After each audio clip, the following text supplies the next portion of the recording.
Hey there, friends. Let's take a gentle stroll down memory lane, back to the 1950s, when post-war optimism was in full swing, and America was brimming with ideas, some brilliant, and others, well, let's just say they were bold. One of the most curious inventions from that era? The 1957 King Model 3. Now, if you've never heard of the King, you're not alone. It wasn't exactly a bestseller, but what it lacked in performance and polish, it made up for in sheer nerve. This was a car you could order through the mail. Imagine that.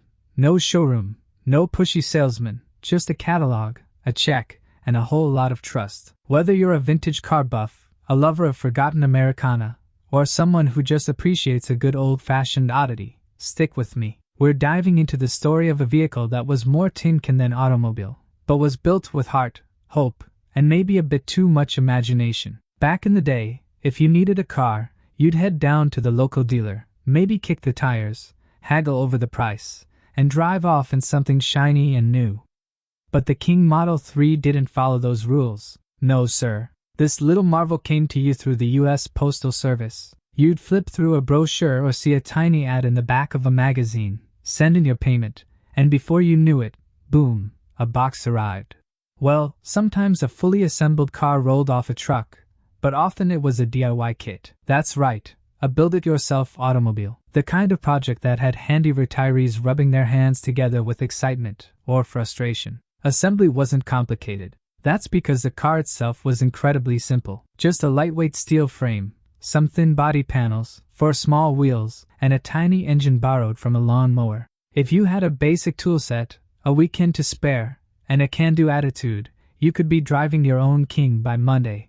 It might sound ridiculous today, but back then, it was an affordable ticket to independence for people on a tight budget, or maybe older folks wanting a runabout for short trips to the store. It actually had a certain appeal, at least in theory. Now, let's talk about what it was actually like to drive this thing. Because if you think modern cars have too many buttons or too much technology, the King Model 3 might sound refreshingly simple until you got behind the wheel. Imagine this. You're sitting on a narrow bench seat, your knees nearly brushing the dash, no doors beside you, just open space and the breeze. The engine, all 9.2 horsepower of it, hums, or rather, growls, behind you. It's not so much a roar as a determined cough. And then, you start moving, slowly. Top speed was theoretically 50 miles per hour, but in practice, you'd need a flat road, no headwind, and a little luck. Acceleration was glacial.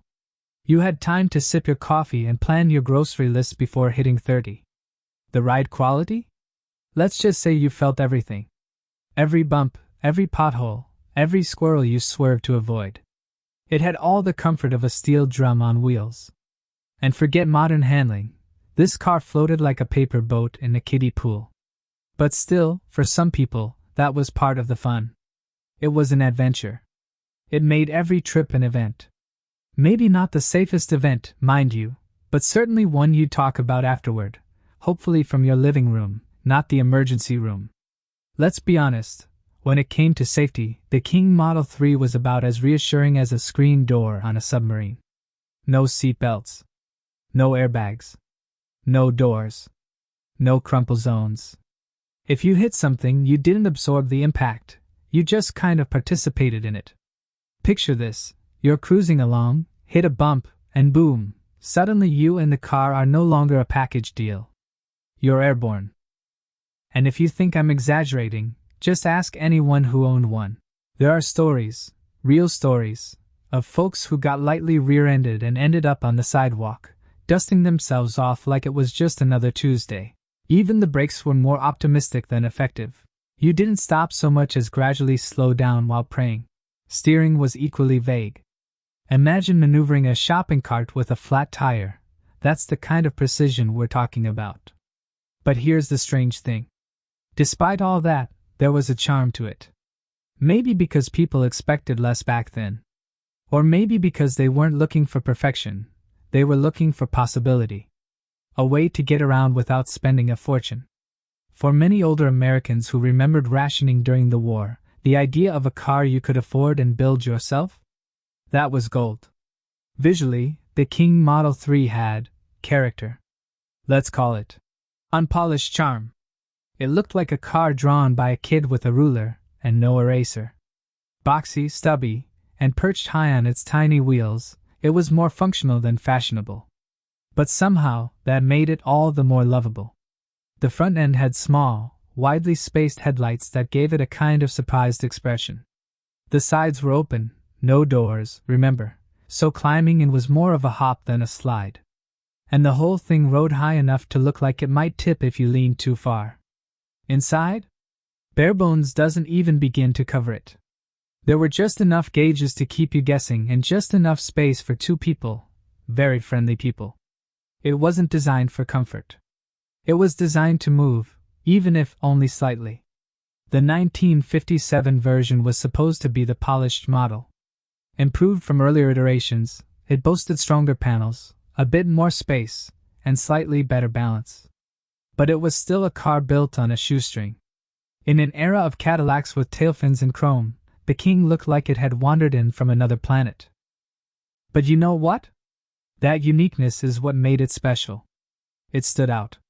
In a world full of big, loud, expensive cars, the King said, "I'm small, I'm weird, and I get the job done, kind of." You might think a car like this would have faded into obscurity. But here's the twist. The King Model 3 still has a loyal fan base. That's right. A small but proud group of enthusiasts keeps these quirky little machines alive to this day. There are clubs, online forums, even parade appearances. Folks show off lovingly restored Kings, swapping stories about how they found one rusting in a barn or bought a kit on a whim decades ago. And while no one pretends the King was a masterpiece, they all agree it's unforgettable. Maybe it's the nostalgia. Maybe it's the sense of fun. Maybe it's just the idea that cars don't all have to be fast or fancy to be meaningful.